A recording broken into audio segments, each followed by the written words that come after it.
It's my pleasure to introduce our, I'm going to say presenter or speaker, although some of that, our facilitator.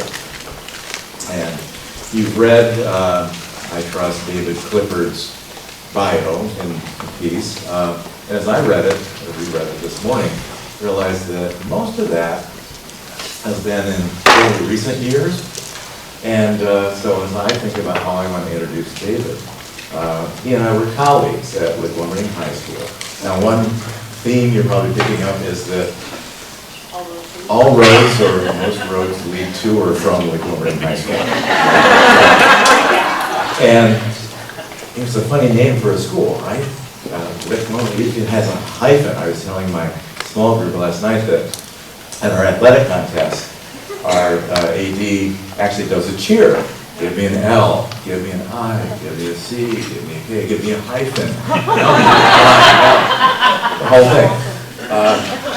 And for many, many years, I think maybe it's gone away, and you'll understand why, but in my 23 years as the head of Lick, we had t-shirts and sweatshirts and hoodies that on the front would say Lick-Wilmerding High School, just like any other high school. But on the back, in big block letters, it said, Lick what? You could only wear that in San Francisco. So David and I were colleagues at Lick-Wilmerding High School, and he first came to run the melt shop. But he's really a master craftsman, and that was how I first got to know David. And Lick-Wilmerding has three mottos: education for the head, the heart, and the hands, because the tech arts are so central to what we do, individual arts and the performing arts. So head, heart, hands, educating whole people, not disembodied intellects. Access an inclusive community, to have a truly diverse community, diverse in all different definitions, and actually to be inclusive as well. And then to be a private school with public purpose. And so as I introduce David, what I want you to know from my perspective is that in that head, heart, hands piece, he was hired really because of the head and hands piece, being such a wonderful craftsman. He actually embodies the heart of that place and the heart of all the work that he does as much as anybody I've ever known. And so that then led to him and me together. We became really a very close colleague in developing the access and inclusive piece at Lick and the public purpose piece as well. And so when I think of my years with David, I think about how much I learned from him, how much he brought to shaping that school. Tonight, when we go to Lick-Wilmerding for dinner, we're actually going to have our reception in the wood shop. And back in 2005, we designed and built new shops for the school. Now, when I got to the school in '88, many people felt like the shops were anachronistic, even though it was historical. And why did a college prep school have shops? They became more and more central, and really are very central these days. And so we knew that the building new shops was just a big, big deal. And David was very much a part of the process of us choosing architects, of us deciding where it was going to be, and so on. And so you'll get to be in that space tonight and to get a feel for how it really is, literally as well as figuratively, at the center. I'm not going to say more because I really want David to have the time that we want to have, but David Clifford, I love you, and thank you so much for being here.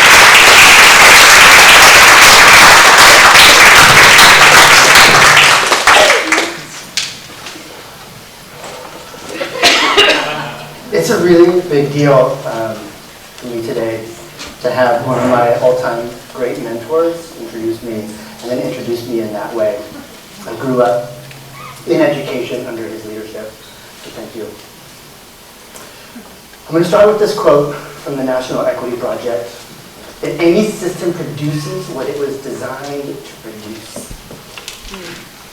Think about our system of food distribution, our neighborhoods, our judicial system, consequence within the judicial system, in our education system. And everyone in this room is a designer. Whether you know it or not, you're a designer. How you wake up, how you greet people, how you eat, how you shop, where you shop, how you share power, how you acknowledge power. All of that is by design. How you go to bed is by design. My job is to help everyone see themselves as designers because there's a ton of power and agency in design. So today, when designing this experience, my goals for you were that you felt cared for and engaged. So by cared for, meaning I'm going to make sure that you're not checking your phones because you're so pumped on what's happening, right? And that you're engaging all parts of you. I want you to feel stretched. I want you to feel loved. That word loved has come up a lot today, and it is the thing that binds us all, period. So when I'm speaking, I'm exuding love to you and you, right? And hopefully you'll feel that love and you'll share it. Cool. My job is to defibrillate your creative courage. Schools by design have designed creativity out of you. Because if you're creative, you're less compliant. Right? Schools have also designed that equity warrior that's inside everybody because people who have an equity consciousness are dangerous to the status quo. So my job is to defibrillate your creative courage and embed some equity love in there as well. Okay. Our learning goals is that you're going to practice creativity, you're going to develop some equity-centered design chops, and you're going to leverage space as a source for inspiration. What this is not, it's not going to solve all your problems. It's not going to make you or your organization instantly creative or inclusive. That's going to take generations. And it's not a one and done. Okay? Thinking about creativity, that it's a muscle that needs love and a disciplined practice to nourish. But again, this is just an experience for the next 2.5 hours. We get to defibrillate all of that. Our plan. I'm going to introduce me and some working definitions for clarity. We get to practice and play. And then we're going to present what you're learning and pause to roll out of here. Cool? I'm a Virgo, so I'm going to make sure that we're done by 4 o'clock. All right. Here we go. It's going to feel like this. Okay? And we're about right there. I also want to acknowledge the introverts in the room, that you might be in this space a lot, okay? And those extroverts, maybe zip it, maybe step back. Love up those introverts, because some of this work might be a little hard for them. Also, there's a lot of creative fragility due to schools, and I encourage you to step in to the creative process. Okay? There's also a lot of equity fragility, and I encourage you to step into that as well. Okay. Me. I'm David Clifford, and I'm going to hold you today through this process. This is me in 1974. That look of terror on my face is pretty much how I was my entire journey in education until I went to a public arts high school down in Los Angeles. This is in Pasadena. And I felt like I finally belonged. But through that journey, I developed some skills. I was really creative, and I could notice people. And I could notice opportunities to bridge relationships, all of which were ways to keep me safe. Because I did not feel safe in schools. And I'm a white dude. No, seriously, there's an entire system that keeps me elevated in that space, even though I'm terrified most of that. Right? And that developed my consciousness as an educator. What would it be like if I wasn't white and I wasn't male? And so you'll see what happened. My training is in jewelry, metalsmithing, product design, and printmaking. And educational leadership, which came much later. My unofficial training is as a skateboarder and a BMXer. And what that means is that I see the world as an opportunity to shred my awesome. And my job is, again, to help other people see the world as opportunities to shred their awesome outside of the classroom. Because there's a whole beautiful world out there. And, well, I'm not going to get into that one. Okay, and then I became a shop teacher. Here I am, 1997, as a metal shop teacher at Glenwood High School. And I am so deeply indebted to the trust that Al and the leadership gave me in helping to redefine what shop could look like. There I taught design, furniture design, product design, and was able to develop a lot of really cool programs. This one here is the Senegal Service Learning Program, which is cool. We work with rural villages in Senegal and our students at LIC to design and build schools. Right? So if we build a school, the government will supply teachers. What this doesn't solve is that colonialism is embedded everywhere in education, and that takes a lot of work, so nothing is perfect in this. I then left LIC thinking about learning spaces as ecosystems to redesign humans, to co-found the East Bay School for Boys. The goal there was to start a middle school for boys as a feminist act to redesign future men. Right? There's some work that needs to be done there. So middle school was a really important time to do this. And so how do we help boys learn through chaos, to both regulate themselves, to be self-aware of their power, to be aware of their emotions, right? To be aware of their creativity. Okay? And here the first week of school, the boys built their desk in collaboration with each other. And thinking about this one here, I noticed here that in leadership, whether I'm leading or not, everyone's always watching, even when I'm walking down the street. This is Dante, clearly noticing everything I'm doing. Right? I'm teaching some boys how to shave because they didn't have that role model. Right? And that was a really powerful moment for me. I left the East Bay School for Boys to become a fellow at the Stanford D School to use design thinking to reimagine what high school could look like. And of course I had to think there was a zombie apocalypse, and I had the privilege of designing from ground zero. And designing from a place of creativity and equity.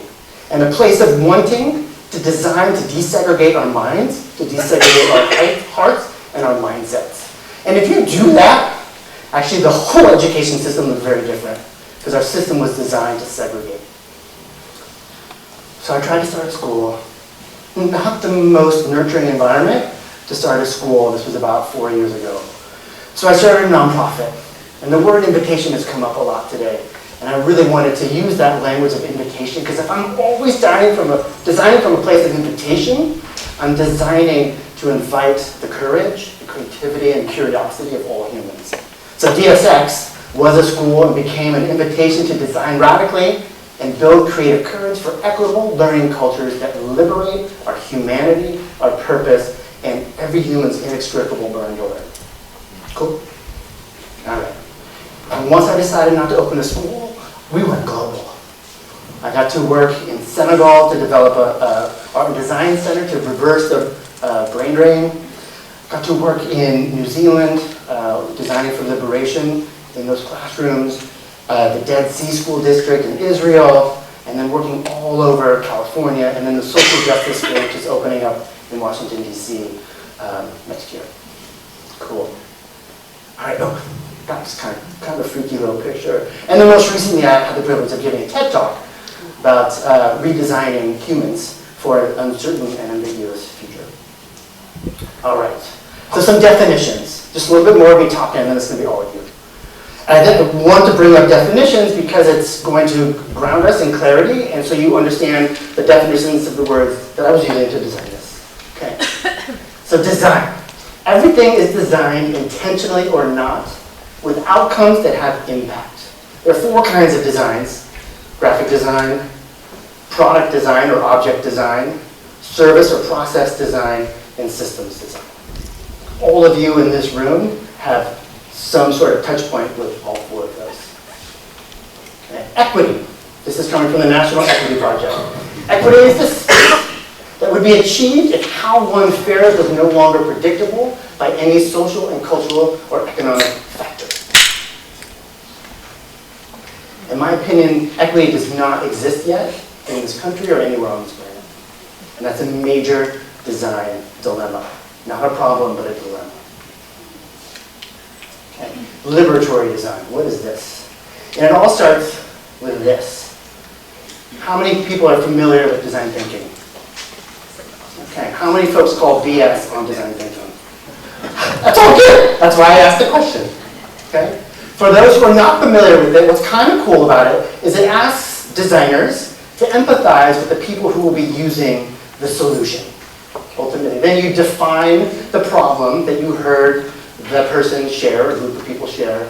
Then you brainstorm, you ideate all the different approaches to that, solutions to it. You prototype a quick and dirty solution to that.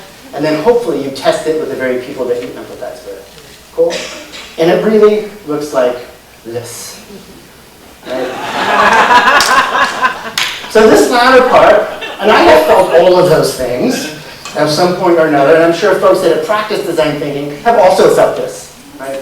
And it's that one that's in brown that I really wanted to tackle when I was a fellow at Stanford. And the design thinking process, designed by middle-aged white men, is going to have some middle-aged white maleness embedded in it. And so what if we got to hack it? So here's the design thinking process. And while my boss was away, I hacked it. Oh, sorry, I'm not going to get to that yet. This is the design thinking process. This is the empathetic designer, right? With good intentions, right? And good intentions are not going to get you very far, right? Because your good intentions also have tons of blind spots. If you're not aware of those blind spots, you're going to bake them into every design decision you make. Right? With how you raise your children, how you teach, how you lead your staff. Right? And then systemic inequities gets baked in everywhere. Okay, so here's design thinking. And while my boss was away, I hacked it to add a couple new nodes. One is to notice. Notice your identity. Notice your relationship to power. Notice systemic oppression. And notice your intentions. Also, reflect. Take the time to slow down and reflect on how the people you're working with or the community you're working with is impacting you and how you might be impacting that community. And it became liberatory design. I worked with the National Equity Project and folks at the D School. And it's happening all the time to notice and reflect. So I no longer use design thinking, and nor should you. Because the complexities of our time require something like liberatory design, where you're really thinking about your relationship as a designer to the people that you're designing with, and your relationship to power, oppression, and equity. Okay? Another part of the liberatory design process is taking an equity pause. And that equity pause can happen anytime, and it's to stop and notice power, identity, emotions that are at play, and biases that are at play when we're working together. Slow down, check them out, interrupt them, because if we don't, again, they're going to continue. You're going to practice an equity pause a couple times today. All right. And so this is the leader as designer for equity. At the core, you're constantly noticing and reflecting on your identity, your power, your context, your partnerships, who's in the room, who's not in the room, and what your intentions are. Again, good intentions aren't going to get you too far. Okay, are you ready to practice? Okay, here we go. Are you ready? You're going to practice a rapid cycle of design. And what that is again, is to defibrillate your creative courage, your equity-centered creative courage. This might terrify the introverts in the room, and I'm sorry. There'll be moments of quiet for you. It's also not related to your field. Because when it's related to your field, you start to apply all of the tools that you have been using for a long, long time. But this is something that you can relate to, I promise. Here you go. Your design challenge is to design a reunion experience for your partner. So who's your partner? And that's up to you to figure out. But there's going to be two of you. You're going to partner up, and how you do that is up to you right now. It could be the person next to you.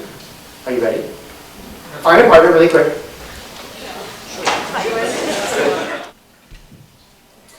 So now we've done some noticing and reflecting.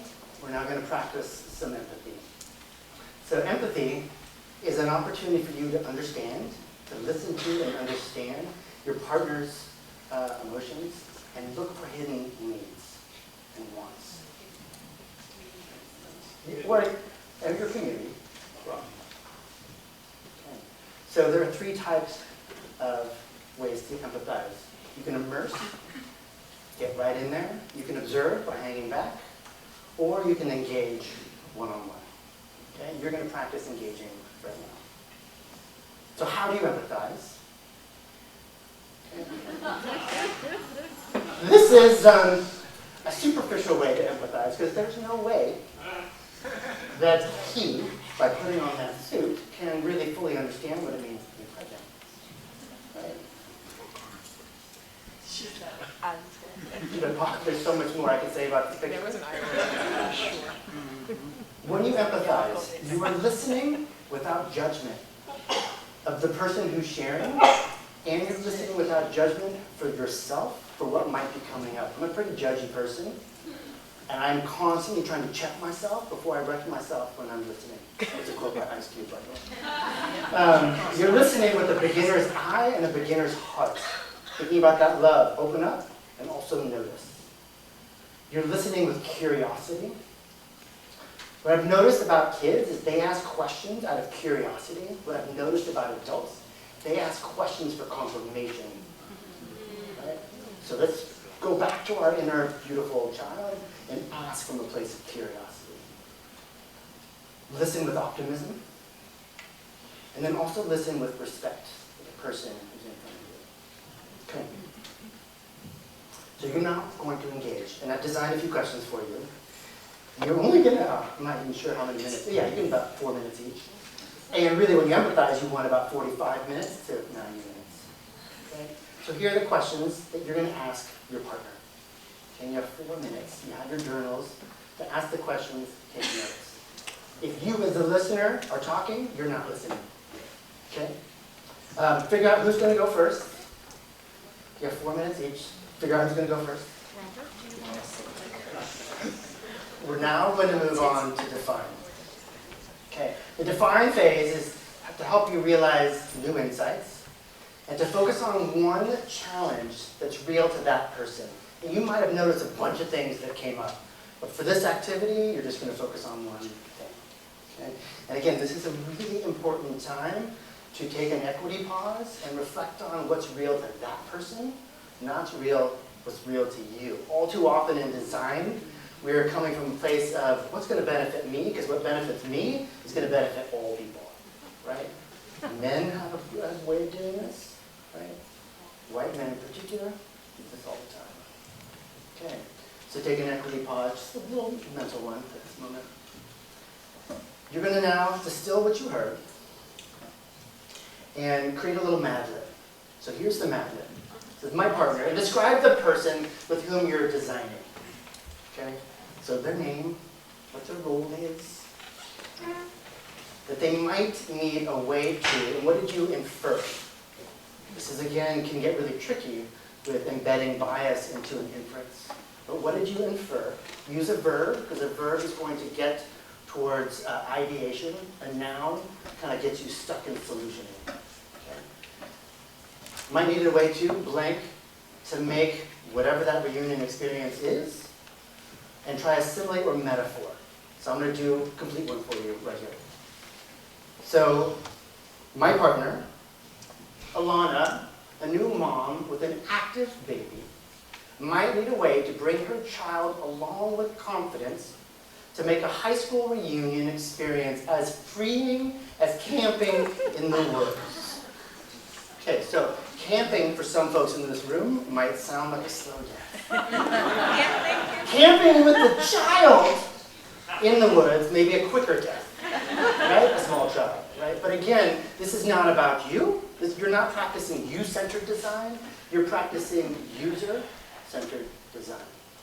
So your job now, and I think I gave you a whopping 4 minutes, alone, you are going to infer what you heard or saw from the person that you were listening to, and you're going to create this sentence for them.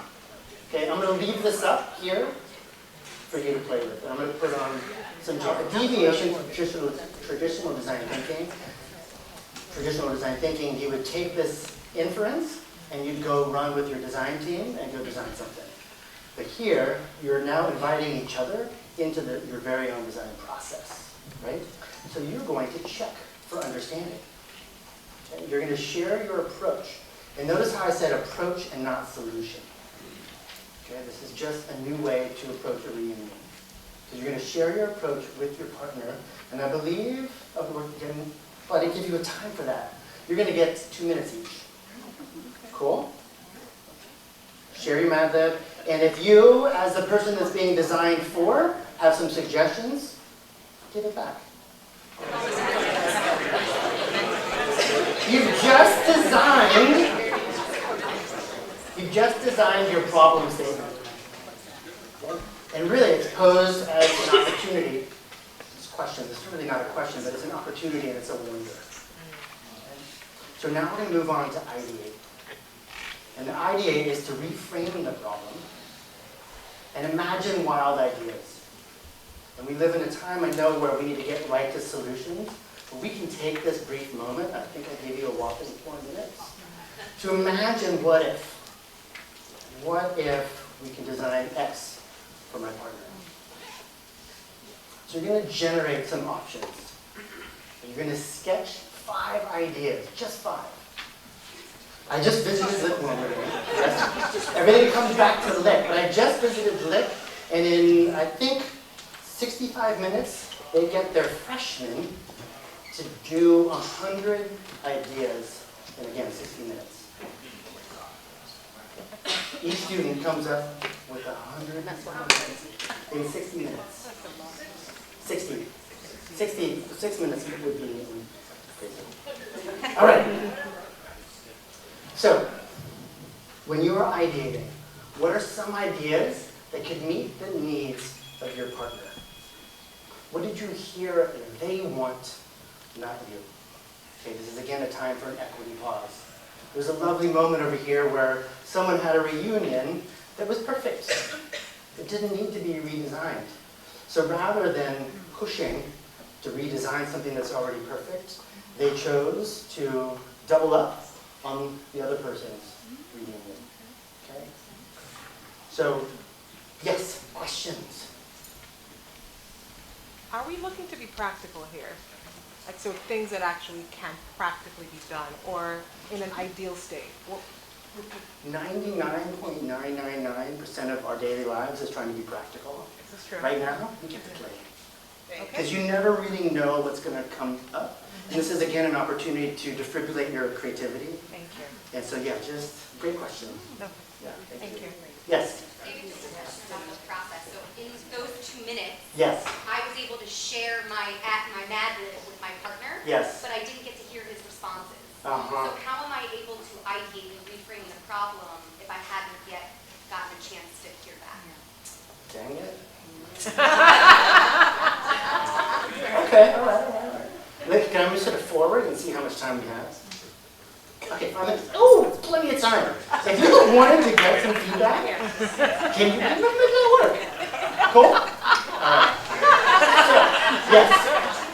You are actually drawing. How many people in here think that you suck at drawing? Okay. That's A-okay. I would love to teach a workshop where in 5 minutes you can feel like you're an awesome drawing. But that's another, no, seriously. Do it. All right. So, if you feel super insecure around drawing, you can use words, but maybe you can do a combo of words and lines. Okay? So, again, what did you hear they want, not you? And ask, what if? What if, and then your idea. Do it not times 4, but times 5. Okay? It is now time to share your 5 ideas with your partner. You get 2 minutes each. And see if you can use that 2 minutes to see which idea resonates most with that person. Some wild ideas shared? Yes. Okay. It is now time for a creativity pause. And one of our learning goals is to use space as an opportunity for inspiration. So what that means is that we're going to unleash you all and your partners to the exploratorium. What I want you to pay attention to is how the exhibits, how the floors, whatever's happening is inviting or beckoning the curiosity of every human that's down there. When Al and I came months and months ago, Michelle, you were there as well, it was like there were kids floating over the surface, over the ground, pulling their parents to go from one place to another. When was the last time you saw kids pulling their parents to school, right? And yet these exhibits are opportunities to learn about science, about the arts, engineering, and even themselves. So we're going to unleash you to the exploratorium, and you're going to open up and see what opportunities are there to inspire the design that you've chosen to execute for your partner. Cool. So, bring you back to these modes of empathy. You're going to immerse yourself, you're going to observe, and actually you're still going to continue engaging with your partner. So you're going to get all three. Okay. Here we are. There's the exploratorium.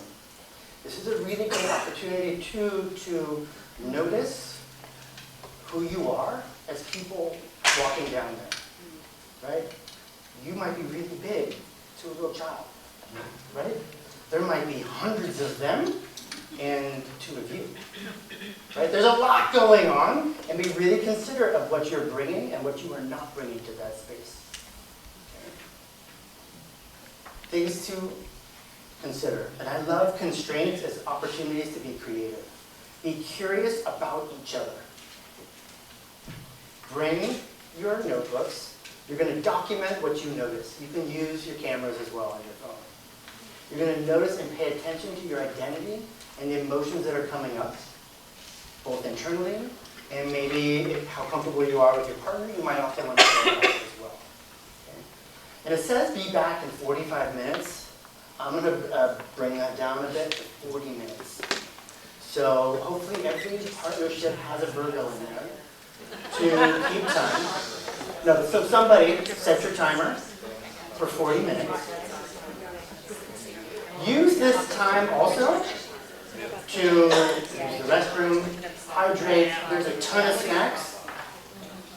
But use that time to go wander, take care of yourself, and be open. Can we say 3 o'clock? Oh, that's pretty good. So that's how many? 35? 37 minutes. Yes, sir. Yes. Okay. Because we're here, you all have free access to the exploratorium all day long. And so you go anyplace you want until 5 o'clock. So as you do this exercise, you may also do some things you want to go back to. Because we're going to finish here at 4. That's kind of one. Cool. So how might you use the exploratorium to inform your design of the union experience? It is now time to learn from your partner and the exploratorium. This is an opportunity to adjust the idea that you had earlier. So what you need to adjust based on what you heard, felt, and saw, both in yourself, in your partner, and the exploratorium. Are we cool with that? Okay. I'm going to give you a whopping 5 minutes to do this. You know what? I think you can do it in 3. Like, all you're doing is adjusting your already fantastic idea. It's okay. So, I'm going to do 3. On your marks, and you know what you're doing? You don't know what you're doing. So you just spent 36 minutes out in the exploratorium, hopefully getting your mind blown by some of the great designs that are out there, exhibit designs. Maybe something there sparked an idea that would inform a new idea or just the idea of the reunion for your partner. Cool? And maybe your idea is already awesome and you don't need to adjust it, then you get 3 minutes to chill. But my guess is that something cool happened out there that you're going to want to adjust your design. Is that helpful? We are now moving on to prototyping. It's my favorite part. It's a time to build tangible models, to create experiences and more empathy. So really prototyping is a way to gather more empathy for the person or people or community that you're designing now with, no longer just for. Okay. So a prototype is an object or an experience. It's a verb, it's a mindset, it's another way to empathize, and it's a way to test your idea, which is also an assumption. It's a way to test your assumption. What I love about building the boys' school was trying to embed a culture of prototyping, where we are constantly building as a way to learn, and also embracing failure as an opportunity to grow. Okay. I'm going to give you a quick story about a prototype. This is a desk that was built by students at Montgomery High School. It was for a class called Private Skills for Public Purpose, where students had to read 100 years of inequity in education before stepping foot in an Oakland second grade public classroom. The job there was to redesign the classroom for the second graders and the teacher. Right? So my students then partnered up with the second graders and asked them all kinds of questions. The LIC students then went back to the shops and built this prototype. We then invited the second graders to the shop, and one second grader after another sat at that desk, totally unimpressed. Until Mina here, she says, "Did you not listen to a word we said? It needs to fit us, not you." Our 11th graders had designed their biases into the very product. Right? And so luckily they had little Mina, and that courage to voice in her hadn't been designed out yet. So she was able to say, "Dude, what?" And so because of her courage, and because of the practice of designing for our users, our stakeholders, and checking ourselves, the students were then able to build this whole classroom. Right? And everything moves all about. It's really cool. Prototypes are meant to learn about yourself, to learn about the people you're designing with. Cool? So I expect in a certain amount of minutes that you design something like this. This took months and months. All right. So equity pause. Again, before you start building, and yes, you will start building, check yourself. Make sure that you're not baking in your biases into the thing you're building for your partner. And again, now that you're completing each other's sentences, you've now reduced the risk of baking those in. Cool? All right. So here are your constraints. You must design an invitation, and we can change that. Design an invitation for the reunion experience for your partner. It doesn't necessarily need to be the invitation, but again, you're inviting their curiosity, their identity, their story, their needs into the very product or process or experience. Okay.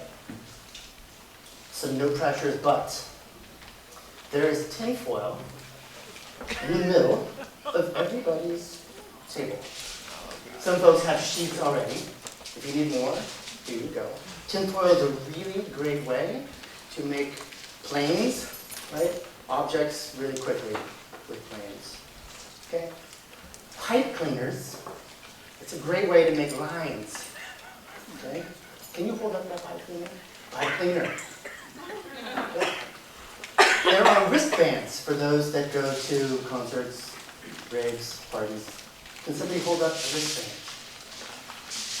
And voila. Okay. You can use anything in the room. The furniture, okay, maybe not some of the exhibits, but use anything in the room if you need to set up an experience. The chairs, whatever, maybe some of the food. you get to use me as a secret weapon, and you have each other. And you have a whopping 16 minutes to design and build your prototype object or experience, invitation, whatever. And then after that, you're going to share it with your partner. And you're going to have some witnesses as well. Cool? Any questions? How many of you are a little terrified? Yeah, awesome. Hey, remember I said I was going to stretch you?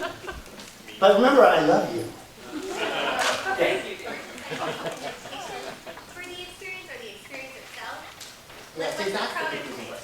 Pardon me? Are we prototyping the experience itself or the invitation? You're prototyping your idea. So, The idea for the ultimate experience. yes, ma'am. Yes. Cool. Any other questions? Sorry for that confusion. Okay. On your marks? Wait, Yes. Yes. Wait. That was a while ago. So now you have 16 minutes to choose, right? And at this moment, since you don't have that much time, what's really exciting for you? Because if this is your day job, you could try the other ones later. You cool with that? Okay. For a power picker, what that means, any materials that you did not use that are somewhat salvageable, they're going to go up here. So extra, wristbands go here, extra name tags here. I know there are no pipe cleaners left. And extra boxes of tinfoil go here. And this is a way to get the room all ready for you to share your prototype with your partner. We are on to the final parts of liberatory design. The test. So we are testing your assumptions and your prototype idea to gain more insight into your intention, and to get feedback in order for you to improve as a human, and also for your design to improve. Yes? Okay. The test phase is a moment to empathize more and to notice and reflect, again, on your intentions, your emotions, your biases, etc. You are not this guy. Right? You are not trying to sell or shove your idea down somebody's throat. Again, you're trying to invite their curiosity, their identity, their needs into the design. So it's authentic to them. So notice how these folks are leaning in to the students that they're designing for. Okay, you're paying attention. So, in an effort to end at 4 o'clock, you are not going to be sharing your prototype in front of another pair. You're just going to be sharing with your partner, which is going to be awesome enough. Cool? Woo! But I need to leave it on. All right, so let's see. Each pair, okay, you're not going to pair, you know that part. You're going to share this part. You're the designer. You're going to share your prototype with your partner. And then ignore that part. Okay. And then you rotate, right? You're going to person A and person B. All right. What happens next? You're going to share your prototype. What type of reunion and why? The invitation, ignore that part. You're going to ask for feedback if there is time. Okay, and listen. And then ignore that part. If this is too confusing, again, you're going to appreciate the fact that we're ending at 4. All right. You get 3 minutes each. Figure out who's going to go first. You have 3 minutes to see the prototype. What I love is 4, 5 people maybe, to brag about the prototype that was designed for them. Meaning, you're not going to get up there and talk about how amazing your design was for this person. Because a true test is the person, your partner. And it's not, anyway, what could happen is that the room is full of silent folks and no one wants to brag. That never happens. So, would anybody like to brag about the prototype that was designed for them? Okay. I am reunioning with friends at a water location. And right now I'm checking out all the adventures, while of course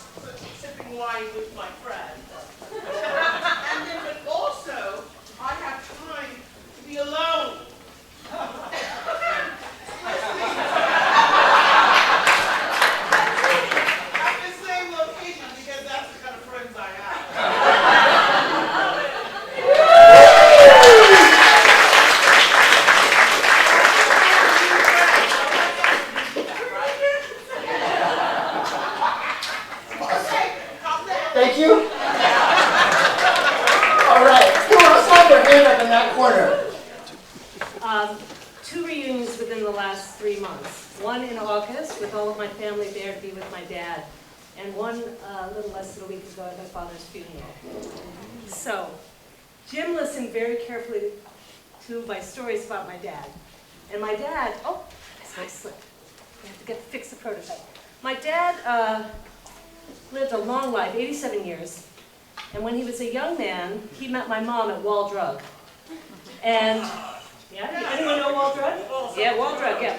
And he also spent some time in Japan because he was a ROTC student and he fulfilled his duty in Japan and in Tokyo. So Jim, after listening to me, had this brilliant idea that we could all do pilgrimages to sites that were important to my dad as our next reunion sites. So the first reunion, we are going to get a picture of my dad, and this is a difficult prototype with almond eyes of my dad smiling with the invitation to come to Wall Drug. And then when we get to Wall Drug, the thing about Wall Drug is Wall Drug has signs from everywhere in the world, like what's the distance to Wall Drug. So the next step is at the reunion, that you can't see this, but this sign says Tokyo, 3,500 miles from Wall Drug. So the next reunion site would be in Tokyo. So this is the invitation.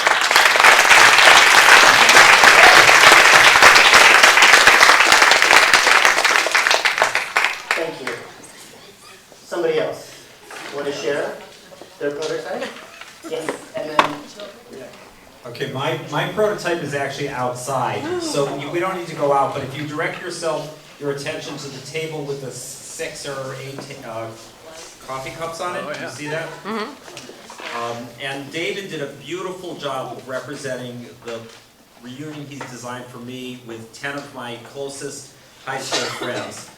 It's going to be in the cafeteria of the high school that we went to 40 plus years ago. He's represented us connecting closely. Both of us have a connection with YPO, Young Presidents Organization, so it's going to be a forum style, like really an intense kind of connection that I'm going to facilitate for my friends to gather and for us to talk about what we were like in high school, where we are today, and what we want to do when we grow up. And he's kind of written out a set of questions that are out there on the table. So it perfectly represented the image that he created based on what I told him, and I really am so grateful to him.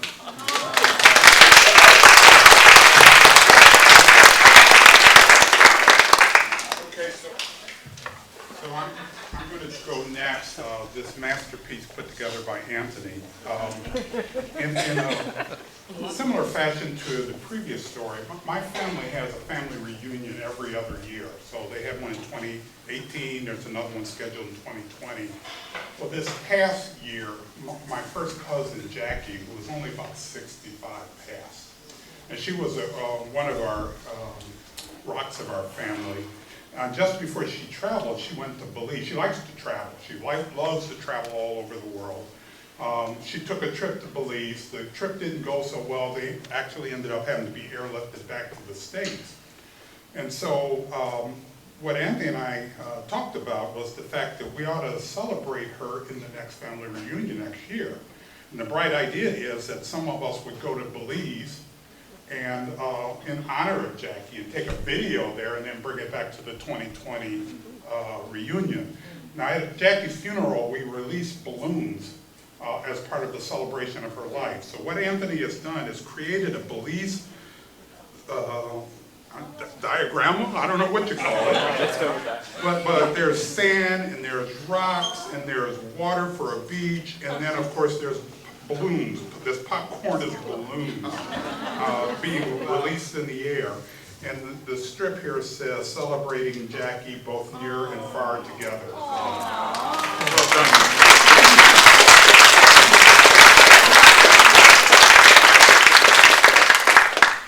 one more. Throw us under the bus. Ours it's over there. You don't have to gather and look around. It's a little box, and we had this weird phenomenon when we were talking to each other as a group that we found what we would want in a reunion is almost the exact same thing. We found we were very, very similar people, so instead of creating 2 separate ideas, we started merging an idea like, whoa, this is exactly what we would want. And we had a teamwork exercise that we had to work together and cooperate together in the exploratorium. And so what we decided is to have a cooperative play sort of reunion with friends and get kind of competitive and funny and joke with it and alcohol being involved. And so the invitation would be an envelope stating 4 ingredients. Who's seen Chopped? The show Chopped? Yeah. So like Chopped, you get an invitation, you have to write down 4 ingredients that are going to be assigned to somebody else, mystery ingredients. You have to bring them, they're going to be matched with different people and teams, and we have to cook while drinking alcohol with mystery ingredients to create something, but they're motivated that they have to eat it after, so they have to do a good job. So we made a box filled with popcorn and fruit that we got, things like that, and we made a little invitation out of the little paper things that the salamis come in. But yeah, that was our idea.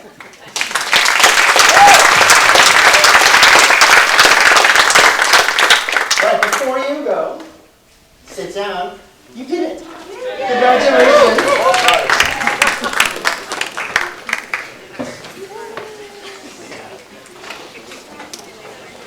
We have 7 minutes. And here's my question. What did you notice? And really, who cares? Now that we've gone through this process, who cares? Not who cares about what you noticed. Sorry about that. How does this relate to leadership? What parts of this can you bring back to your leadership practice? What are the similarities between a reunion and your work? Yes, and then listening, empathy and listening.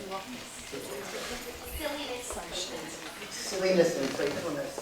Intimacy with who you're leading. Intimacy with whom you're leading. Yeah, because as you get further into their story, you are more connected. That's a really powerful word, is intimacy. Again, we are designed not to be intimate, and intimate can look a lot of different ways. And human relationship is actually the thing that's going to save us. Thank you. Yes. Suspending, removing myself was harder than I thought it would be. We both found out, we both went to all women's colleges, and so I kept trying to gain my colleges, and I think having to keep stepping back, listening to her experience rather than writing my own, it was harder than I would have imagined. Did you guys in the back catch that? How difficult it is to remove yourself from the design and from what you're hearing, right? And then you're up. So how much are you still enjoying my prototype? Because it made me feel so much levity, and then also actually the opposite, to really notice how much I have in common with somebody I don't know at all, but at a certain stage working at a university, and so that was really wonderful. More like empathizing at a very deep level. I noticed that you were jiving with the last prototype share, where the two folks meld their design together. You noticed that, I think, in your work. Yeah. Cool. Yes? Green? Yeah. I think my word for it is connection. So we were able to establish a connection just based on very different families, but a very similar need to be with our parents or to be with our relatives and have real conversations. And so how would we convince or push or nudge our families? That became a bond. And from that, while we were walking and doing this, we were just all over the place connecting on all kinds of other stuff. So one connection led to many, and that was pretty cool. That's cool. And connection came up earlier in the morning. Yes? For me, I'm just going to stand up and shout real loud. It was being the recipient of the prototype. It was being seen. There were small things that happened when we were walking around the exploratorium that made its way into the prototype. And I was either I'm wildly transparent, or Jez is really observant. But there were little things where I feel very seen by how this was pulled together, and it was really powerful. Thank you. Yes.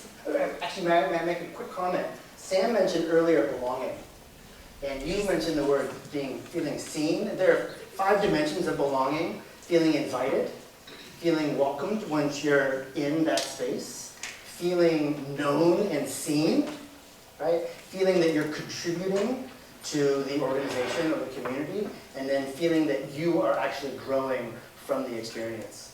So I love that you felt seen through that prototype. Thank you. Go ahead. Two things. So, first of all, I noticed how difficult it was to come up with 5 ideas. The first 2 came real quick, and then the rest it was really struggle.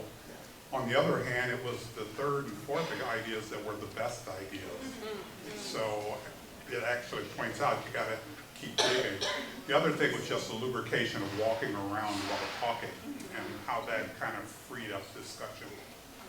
2 really great takeaways for the educators in the room, especially the need to move, to think. Right? There's some sort of statistic out there that standing and moving actually generates more creativity than sitting. Thank you. Oh, it's almost time. Yes, sir. We had serious problem solving. I think we both were like, yeah, reunions. We both skipped our 30th high school reunion, so it was like, okay, so each of our prototypes came up with solving a problem for everyone. Thank you. Any takeaways for your leadership? What might you bring back to your organizations? Yes. Here you go. Here's a mic. How to solve a problem and approach something that a person doesn't like and doesn't have positive feelings towards, and to make it something that they're looking forward to. Oh, that's that invitation again. How do you, Yes. yeah. Thank you. Any others? Obviously, the power of any design is its emotional content. This has no value, but the emotional content is value. It's huge. Thank you. Yes. There was something about the 5 ideas that made it easy to suspend attachment. Right? Like I was a lot more open to Orbert's feedback on the ideas because it wasn't like 1 or 2. It was we were able to just play more freely with what was on the table. That's right. The other thing that happened too is when you start to co-design, you become less attached to your ego and your designs, etc. And you want the other, both of you want to succeed. So you start pumping each other up. Right? Yes. It's saying we instead of I. Yes. That might be, oh sorry, Al. It's saying we instead of I. Time check. It's 4 o'clock? Come on, you with the final word. Yeah, for both of us, there was an element of needing to let go of control, let go of our own vision of what something needed to be, and to invite others into the process. So definitely in alignment with some of what we heard. And voila! Congratulations, all of you. What a fun 3 hours.